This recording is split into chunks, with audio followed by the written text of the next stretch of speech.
Monday night, my wife and my children will not be watching Raw because I am going to do something that is unthinkable.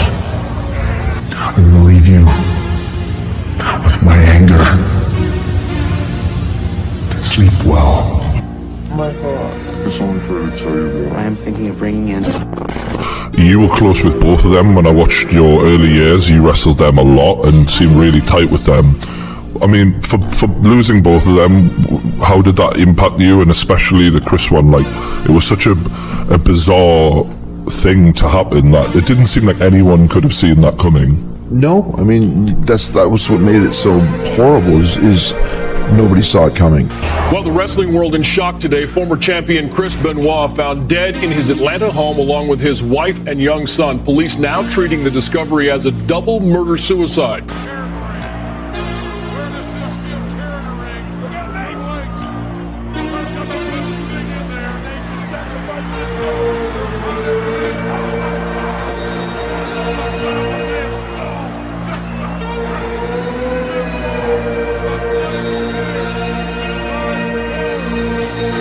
And we are joined now by Chris Benoit's father, Mike, and Dr. Julian Bales from the Sports Legacy Institute. And thank you both for coming. The person that did this is not the man we know and love. He was a loving father, loved his wife, loved his children. It's concussions. It has to do with concussions and the effect on the brain. Now, I wanted you to show everybody what you found. And this is a healthy brain on the left, and you see a very smooth background here. You see normal brain cells and no abnormal staining at all. Very, very consistent. And you see these brown areas here against a very, very striking brown background here. And all of this area is staining for damaged brain cells. These are dead brain cells in their connection. And how much of this did you find? It was extensive throughout Chris's brain. It was striking and maybe shocking in the extent. Another example that you have, another contrast you have, is the brain of an Alzheimer's patient. You have said that this mimics some of the things you see in Alzheimer's patients, even in this young man. So let's get to the bottom line here. Are you saying this morning that you think that concussions, which caused the kind of damage you've seen here in the brain, led to what Chris Benoit did? Well, we don't know for sure, certainly, but we think we have great anatomical damage here from previous traumas. We think that's the leading cause. And whether it had a psychiatric or a behavioral expression, we certainly think that's most likely. Champion is all fired up. Latino Heat, amazing, has come to play tonight. Fired up.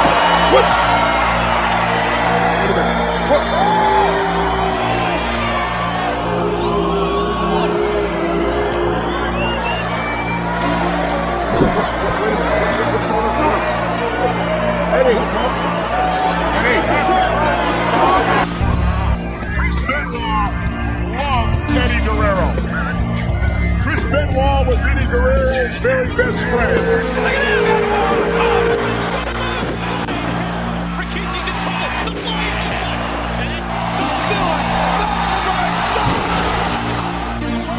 Chris Benoit now wide headbutt. He's not going to do what I think, is he? Oh, no, come on. Oh, Chris, think about this now. Benoit, you can't do this. Benoit on the top of a 16-foot. A death-defying leap. He's going to get with the stitches. He just knocked himself up. Benoit came into the match already 25.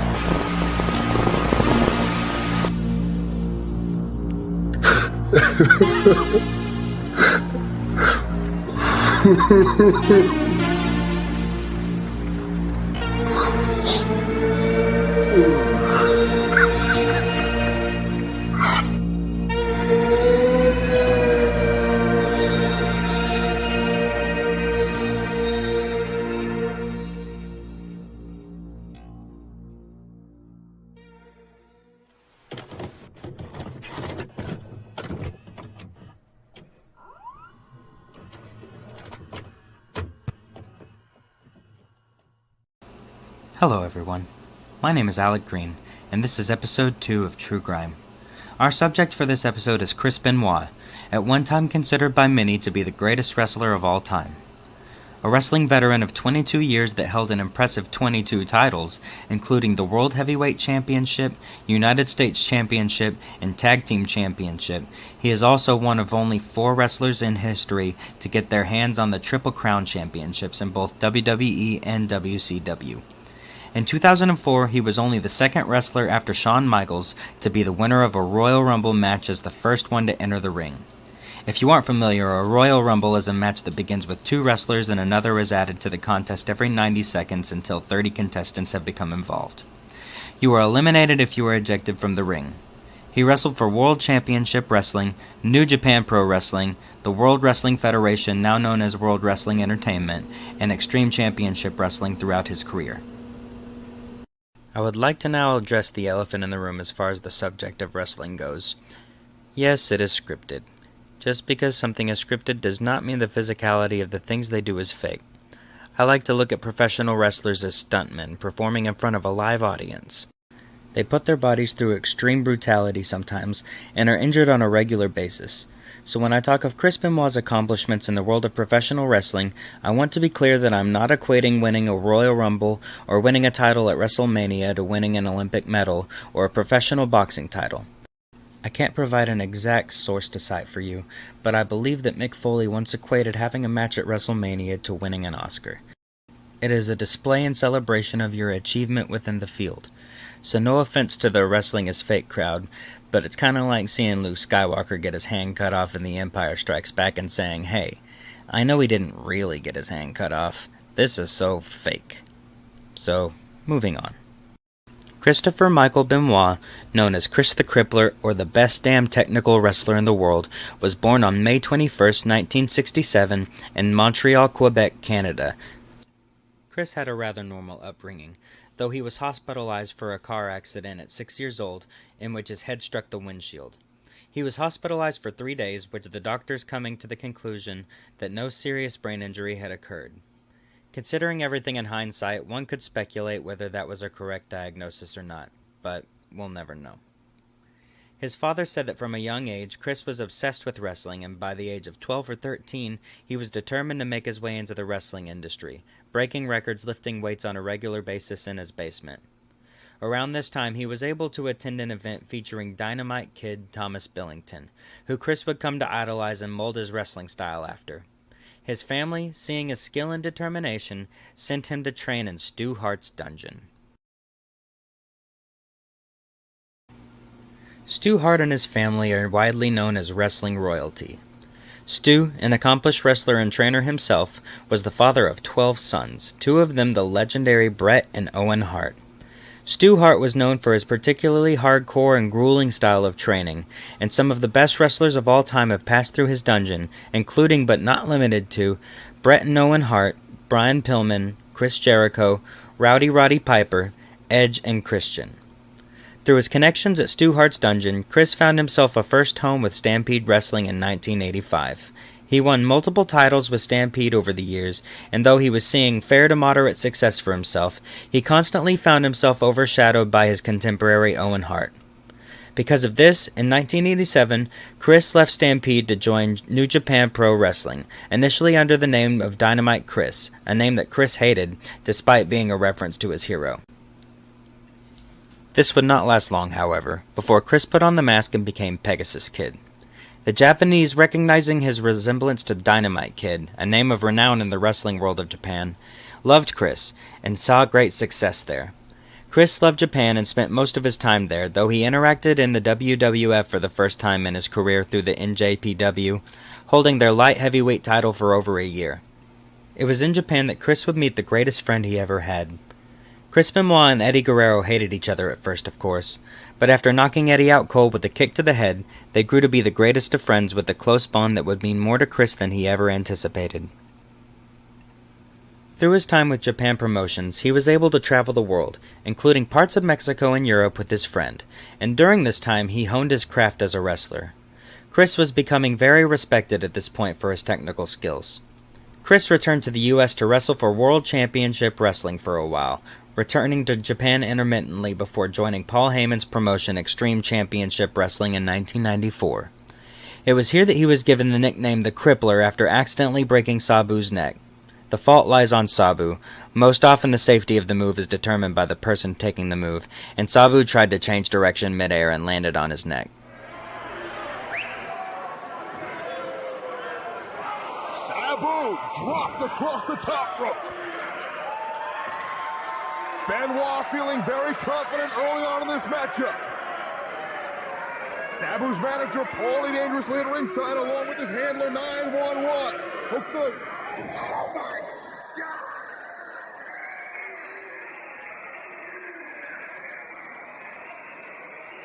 Did you see him land on his head?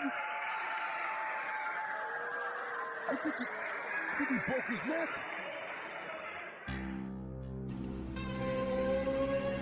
ECW was, in my opinion, the peak of sports entertainment.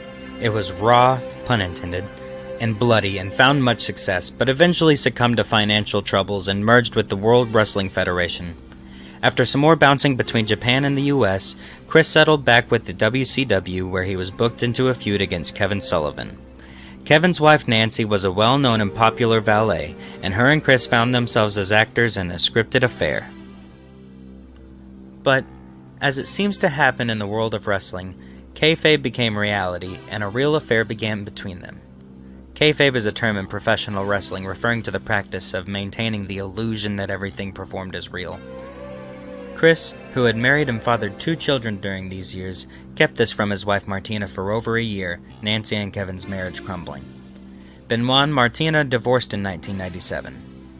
Chris stayed with WCW until 2000, where at that point Chris was unhappy with the promotion and felt he had hit a ceiling, still being overshadowed by larger stars. He would leave WCW with his current group, the Radicals, also consisting of Eddie Guerrero, Dean Malenko, and Perry Saturn, to join the WWF. Chris won his first title at WrestleMania 2000, pinning Chris Jericho in a triple threat match with Kurt Angle. He went on to win title after title after title during his years at the WWF, later changed to the WWE after losing a lawsuit filed by the World Wildlife Federation. During this time, he was very clearly cementing his status as one of the greatest to ever enter a ring. He was respected by fans, fellow wrestlers, and higher-ups at the WWE, and he was known as someone that people could approach and be met with kindness and sincerity. Not only was Chris experiencing success in the ring, but he and Nancy gave birth to a beautiful boy named Daniel on February 25th, and were married on November 30th, 2000. Unfortunately, his success was coming at a price in the form of a ticking time bomb waiting to go off inside of his head. Chris was known for his absolutely brutal style of wrestling, putting his body on the line at a further level than most wrestlers were willing to go. His signature move was taken from the Dynamite Kid, and was a flying headbutt from the top ropes. He was also known for taking rough chair shots to the head. It was not recognized as a condition during Benoit's life, but it is pretty widely accepted that Chris suffered from CTE, chronic traumatic encephalopathy. A progressive brain condition believed to be caused by repeated blows to the head and repeated concussions. CTE symptoms are similar to that of other degenerative brain conditions, especially Alzheimer's. At this point, Chris seemed like he had nowhere to go but up, like nothing could stop him. For years he gave his body to the fans, putting on legendary matches and living his dream with the family he dreamed of, and the best friend he could ask for. Little did he know he was soon to experience the greatest loss of his life.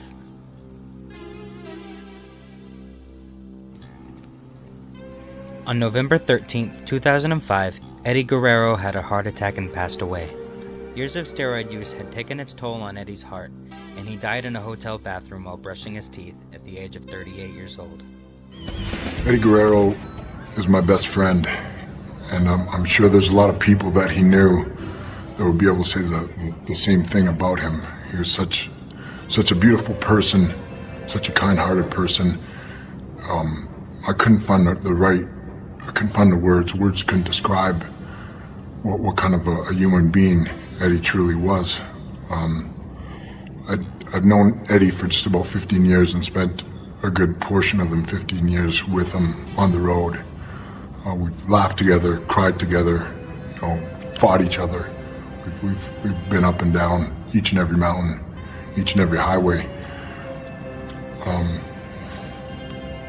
And Eddie always led by example. You know, he was the one friend that I had that I could go to and pour my heart out to. If I was going through something, if I had a personal issue or a personal problem, he was the one guy that I could call and talk to and know that he would understand and he would talk me out of it, you know, because of all the experiences that he'd been through. I believe in leading by example, and Eddie always led by example through his life, through the obstacles that he went through and conquered and became a better person, and he'd often use that as an example. A lot of times we traveled on the road together. So on the road, it's so chaotic, and so from the time we got up in the morning, we'd be 2 hours behind schedule. But it's funny because we'd pull up to a gym and we'd find ourselves sitting outside the gym for up to an hour and a half, just talking. We'd just sit there, sit in the car, talking about life, talking about the past, present, future. We just talk about life. Eddie was that kind of friend to me. And not only then, but you know, after the shows, it'd be 1 in the morning, and we'd be sat in the car till 3 in the morning, talking about life, talking about things and issues and problems and everything. We talked about everything. We never left each other without telling each other that we loved each other. I truly can say that I love Eddie Guerrero. He's a man that I can say I love, and I love his family, and my heart, and my thoughts and my prayers go up to his wife Vicky, Saul, Cheryl, and Kaylee. I can't imagine the sorrow that they're going through right now and the emotions that they're feeling. But I want them to know that my prayers and my thoughts are with them. And Eddie, I know that you're in a better place, and I know that you're looking down on me right now. I only know that I love you. I miss you.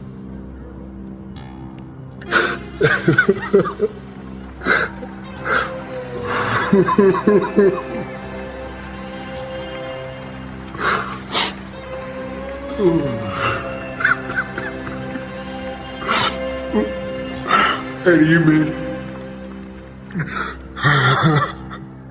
made such a great impression on my life, and I want to thank you for everything you've ever given me. I want to thank you from my heart and tell you that I love you and I'll never forget you, and that we'll see each other again. I love you, Eddie.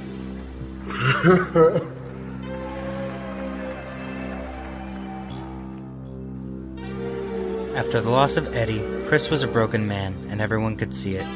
It honestly looked as if the spirit had left his eyes. Eddie and Chris held each other together, having both dealt with depression and suicidal thoughts, and Chris was lost when Eddie left. His friends and family said that there were multiple occasions when he was found in the weight room or locker room crying after Eddie's death. During this time, Chris began to experience paranoia and delusions, along with his depression. He would drive a different route to the gym every day because he was convinced that people who meant him harm were following him. Another theory on this particular detail given by Ben Kissel of Last Podcast on the Left, shout out to the boys, hail yourselves, is that Chris was actually forgetting his driving routes due to his deteriorating mental state. Who is to say? In 2007, Chris was signed back to ECW, now owned by WWE. Vince McMahon was looking to rebuild the brand and had big plans for Benoit. For a few weeks, he worked a feud between himself and CM Punk that was scheduled for a title match that Chris was scripted to win. Unfortunately, that would never happen.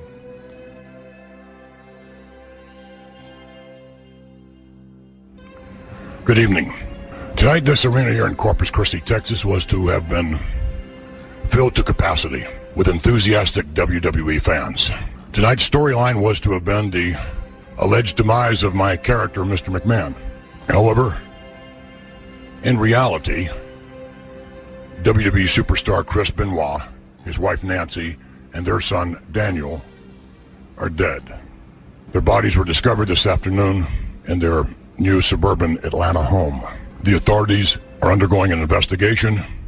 We here in the WWE can only offer our condolences to the extended family of Chris Benoit. And the only other thing we can do at this moment is tonight pay tribute to Chris Benoit. We will offer you some of the most memorable moments in Chris's professional life, and you'll hear tonight comments from his peers, those here, his fellow performers, those here who loved Chris and admired him so much.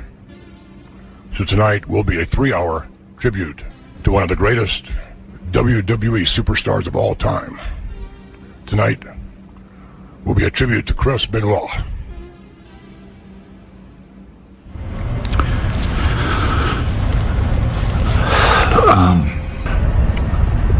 I have 3 people in this industry that I feel I can go to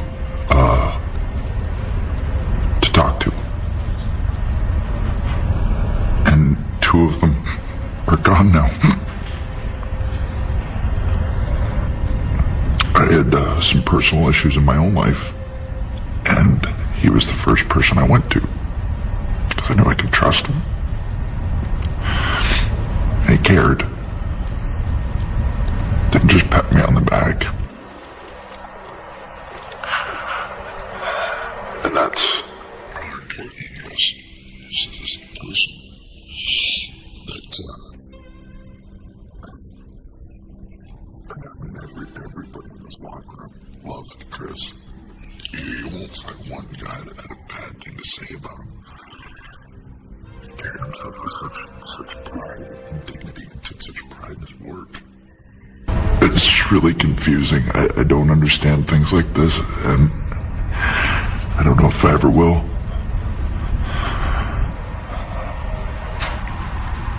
I know he'd be hot at me right now for trying, but I can't help it because I love that guy. I'm gonna miss him.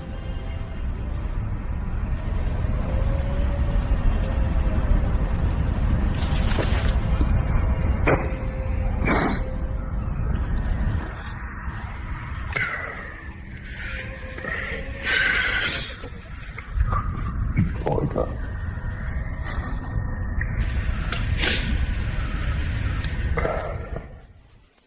I think that Chris Benoit is one of the most talented individuals I've ever known in my life. Anytime I've ever seen the guy work, it didn't matter if there's 15 people in the building or if there's 30,000 people in the building. Anytime Chris Benoit went to the ring, he gave it 120% every single night of the week. And I didn't get a chance to wrestle Chris a whole lot of times, but one of my favorite matches my whole career was wrestling Chris Benoit in his hometown of Edmonton, Canada. One of my favorite matches with the guy, and the guy is probably one of the most honest people I've ever met in my life. One of the most hardest working people I've ever known in my life, and I'm gonna miss the guy. He's one of those guys that, you know, everything could be falling down around him, but you never would know it by talking to Chris, just because he always held everything together. He was just always so polite and generous with everything, with his time, with his knowledge. And I can just say that I'm going to miss him very much, very much. And I wish he was still with us, and I have nothing but total respect for Chris Benoit, and I sure wish that he was still with us. I love you, Chris.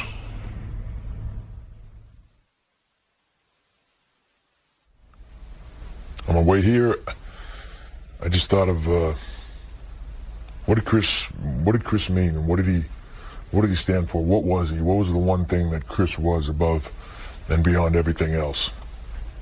And the one thing that just kept coming back to my mind was respect. It's what Chris was all about. He demanded it. He received it. It meant everything to him. Respect for this business, respect for the fans, respect for the wrestlers, respect for his family, respect for himself. A few years ago, funny story, there was a young wrestler that showed some disrespect towards Shawn Michaels in the locker room. And Chris took it upon himself. It was not a big deal and nobody was that upset about it, but Chris took it upon himself to teach him a lesson, and Chris made that young wrestler do 1,000 squats in a row. Chris stood next to him and did them with him. He did 1,000 right along with him. He made that guy do 1,000 squats. The next day when that young wrestler couldn't bend his legs, Chris made him do 500 more. That's what respect meant to him. It was everything. One of my favorite moments of my career, one of the things that will stand for me forever, will be the image of WrestleMania 20, Madison Square Garden. And looking back at that ring and seeing Chris with the world title.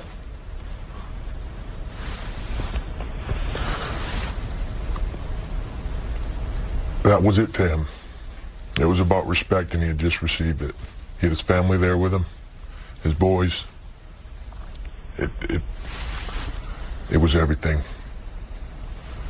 You know, I can't speak for everybody. I can't speak for the fans. I can't speak for all the guys, everybody in this business, everybody at this studio. But I'm pretty sure that everybody that Chris ever met, they respected him. I can speak for myself. And Chris, there was no one in this world that I respected more than you. And I'm saying that not because you're not here. I'm saying it because you earned it. I love you, my friend. I'll see you down the road.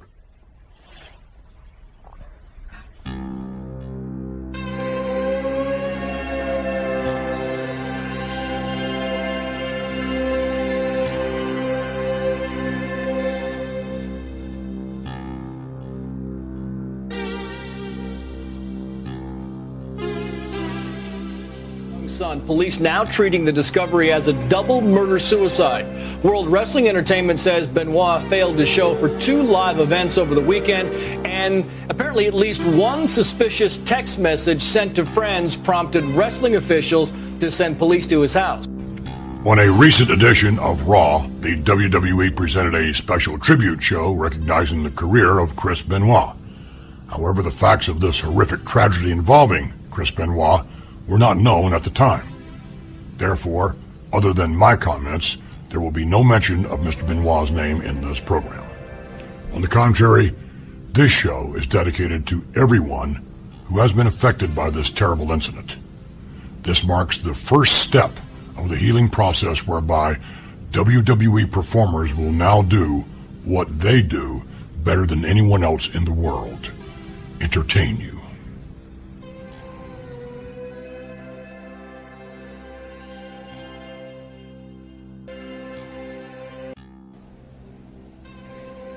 No one knows the exact details of what happened on the weekend of Friday, June the 22nd, 2007.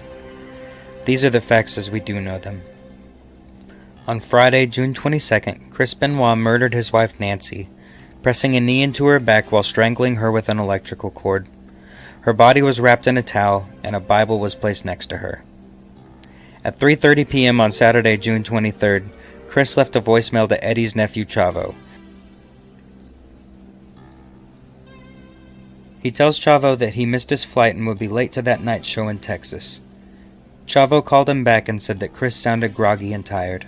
Chris told him that he was tired because Nancy and Daniel had a bad case of food poisoning, and he had been taking care of them. Chris ended the conversation by saying, "I love you, Chavo," with an emphasis that struck Chavo as strange.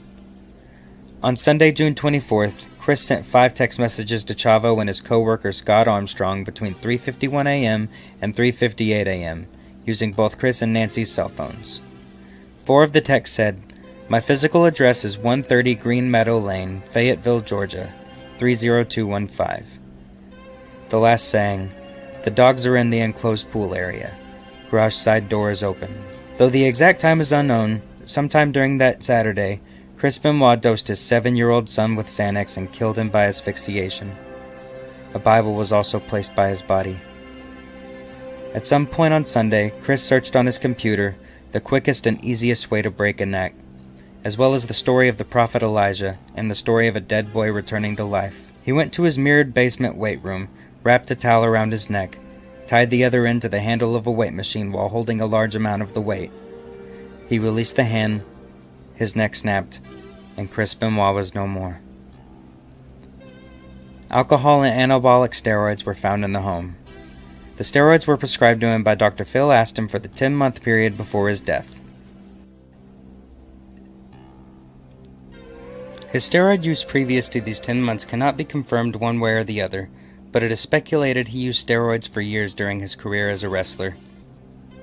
Many people contribute his actions towards roid rage, though the science is not conclusive enough to say for certain how much of a factor the steroids were into the eventual murders. This was obviously a horrible and tragic event that sent a shockwave through the world of professional wrestling. There are many varying and valuable opinions on the subject, and every single individual involved is entitled to their own beliefs and feelings. Before sharing my own final thoughts, I would like to showcase theirs. The following opinions do not speak for my own. I mean, that was what made it so horrible is nobody saw it coming. Mm-hmm. Chris was a great guy, and he was an honorable guy. Like, if I had to leave my kids with somebody for the weekend on an emergency, I would have no problems leaving them with Chris. So, to this day, we still don't know why, and you'll never know why. And, I've heard every theory, right? Even demonic possession, like every theory in between. Is there an accepted theory amongst his friends and peers that this is what we think happened? That's a great question, but I don't really think so, because none of us really... There was the brain damage thing that a lot of people were pushing. But still, I understand that. And listen, to kill his wife is beyond comprehension, but killing your own son, that to me is the one where it gets to me. So that's the, and like I said, that's the unforgivable portion of the whole story to me. And I just feel like when people are mentally so ill, they have these notions of I'm taking him with me, sort of thing. Yeah, that's one of the theories that people put forward for when people do that. Yeah, once again, like I said, we can analyze it till the cows come home. Yeah. Bottom line is, I don't know what happened. We'll never know, and it's a terrible tragedy because at the end of the day, Chris was a great friend of mine, and he was a great family man as well. So we'll never know what happened, and we just have to move forward, maybe thinking of the good part of his life, which was everything up until that last weekend. And that's the way I look at it. From a professional standpoint, it's hard for me to watch a Jericho Benoit match, but I'll talk about them all day long, because that's part of my career. There's some of my greatest matches involved him. So I have to continue to think about him in that respect, but still very angry and never will understand what happened. So, who's saying my boy? Why? Yeah, you can admire his work all you want, but you know what? You can admire his work all you want, but I'll give you my take on it, since you want to keep on yelling out my boy. 3 people died in that house that night. 3, I don't care about CTE. 3 people died in that house that night. Only 1 person had the choice behind it. The other 2 didn't have a choice to die. So if that's your boy, fuck you.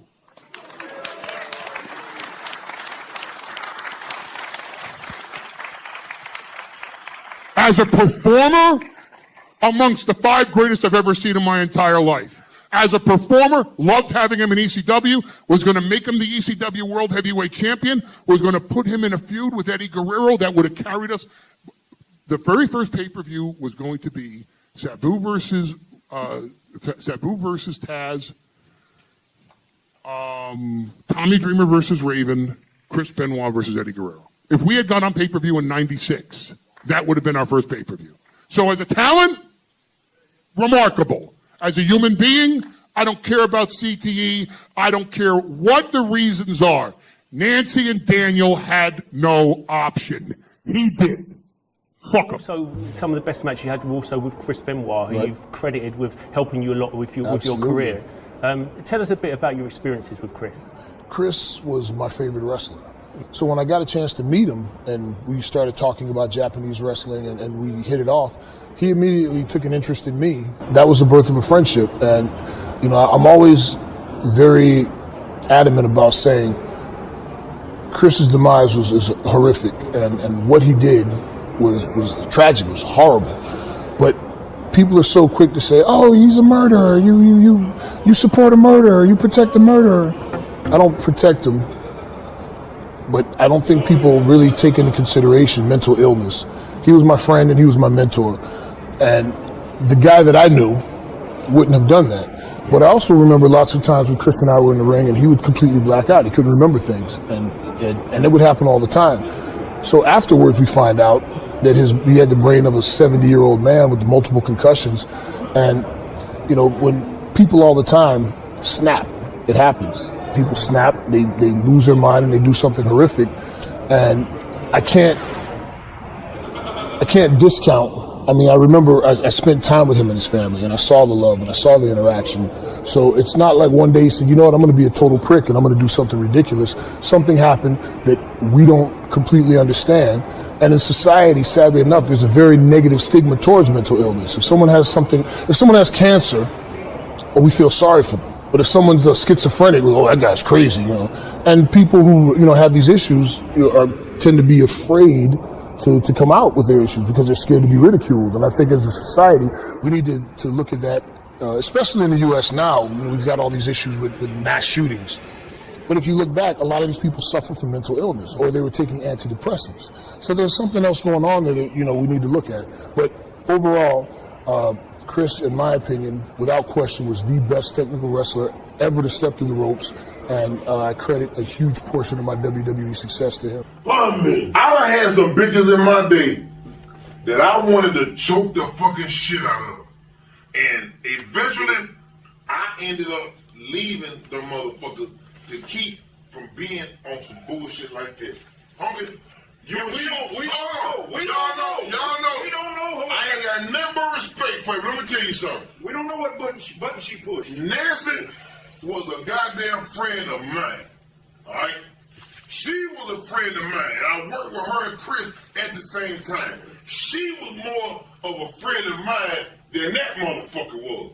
And I don't give a fuck what she did. I don't give a fuck what she said. She didn't justify what he did to her, didn't justify. I don't give a fuck what it was. If she was off into some S&M shit, trust me, it didn't just start that motherfucking night and it ended that motherfucking night. That motherfucking Chris was off onto some mental shit all by himself. Fuck steroids, because somebody in this room done steroids before. Oh, I did and not just me. And you know what? I ain't been convicted of choking no hoe and killing a fucking kid. No, the kid didn't deserve to get killed, and she didn't deserve to get killed either. Because first of all, you look at him. If the bitch mouth is that big and you can't take it, then bitch, go and get the fuck on. If you got to smack the bitch upside the head, smack the bitch upside the head and go and get the fuck on. But it took a motherfucking straight 100% uncut fucking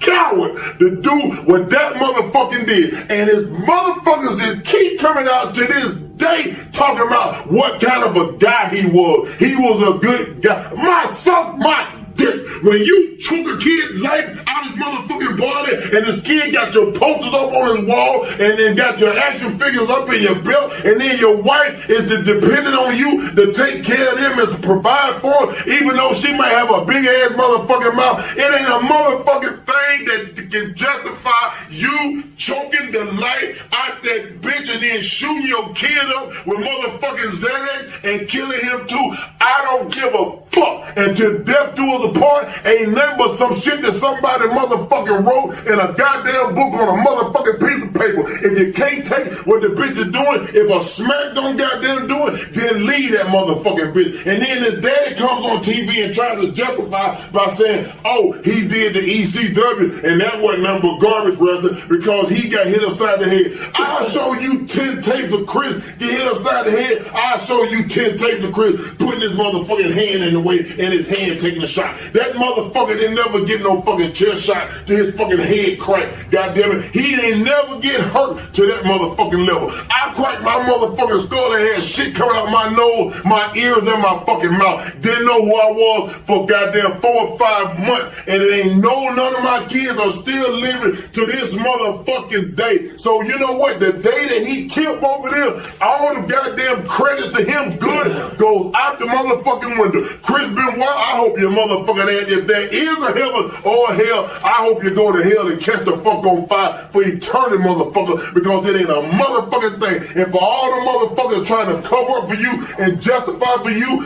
fuck you and fuck them too. And for motherfuckers with Vince, like Vince, that they're trying to make excuses for you, fuck that motherfucker too. I'm sorry. I done seen the shit as a kid growing up with my mom and my fucking daddy, and fuck that bullshit. I don't give a fuck. I don't give a fuck. Here we go. Howdy, Steve. My name is James, and I'm going to ask you a very controversial question. Let's get this fucking question out of the way. What are your thoughts on Chris Benoit in the Hall of Fame on the WWE? Yeah, I get what he did, but he should never be forgotten because of things he's done in the wrestling field. You think he should be in the Hall of Fame? Well, first and foremost, what I think about Chris Benoit is that guy was one of the nicest guys I ever met in my life.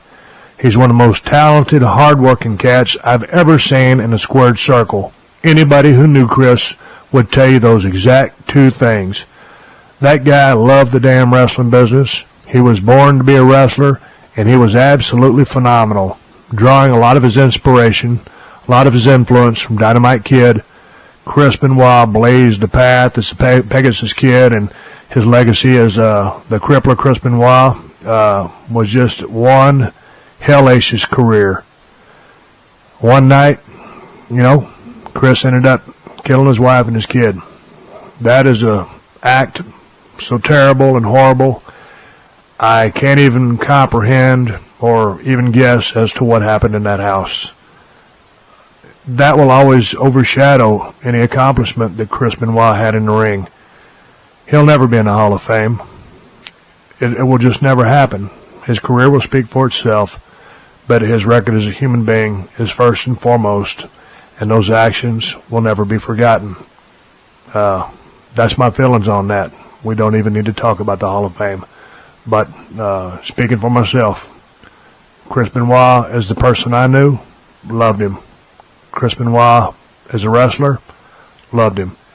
Chris Benoit, the person who did what he did, unforgivable. Bottom line. Chris Benoit was an incredible athlete and entertainer, and I certainly can't say for certain what was going on in his mind when he did what he did. I do know that there was something very wrong with his brain, most likely CTE, and it certainly seemed to be the driving factor in what happened, and I would like to believe that Chris would never have done this with a healthy head. That being said, it was his choice to put his body what it was put through. Every single chair shot and headbutt boiled down to a choice that belonged to Chris. It is your responsibility to care for your own health, and if you suspect that something is not right within your own thoughts, then you need to do the responsible thing and say something to someone. This awful tragedy was entirely preventable, and the duty falls upon us as a society to learn from it. Thank you all so much for watching. I can't wait for the next one. If you guys enjoyed what you saw, please hit that subscribe button. Maybe even a toss a like my way if you're feeling generous. I've been directing a lot of my time and energy towards this content, and I hope it shows. Which brings me to an announcement. I have created a Patreon page and I will have it linked below. I want to switch to a video commentary format rather than audio only, but in getting a video recording set up, I'm hitting financial walls. My wife works very hard as a treatment nurse in a nursing home full-time, while I'm home with the kids and working towards a degree online, as well as making this content for you guys on top of it. If you guys would subscribe to my $5 a month Patreon, it would allow me to get a video and green screen set up, as well as pay for better video editing software to improve the quality of my videos. In return, you guys would get things like full versions of the music I produce for the episodes, transcripts of my scripts, bonus episodes, and my patrons will be a primary source I go to when choosing my next episode subject. Patrons will also get a shout out on every episode on the channel. If you guys could help me out with only the price of a coffee, you have no idea how much help it would give me on my end. I can't explain how much I appreciate you guys, and I hope you come back for the next episode. Thank you and have a good day.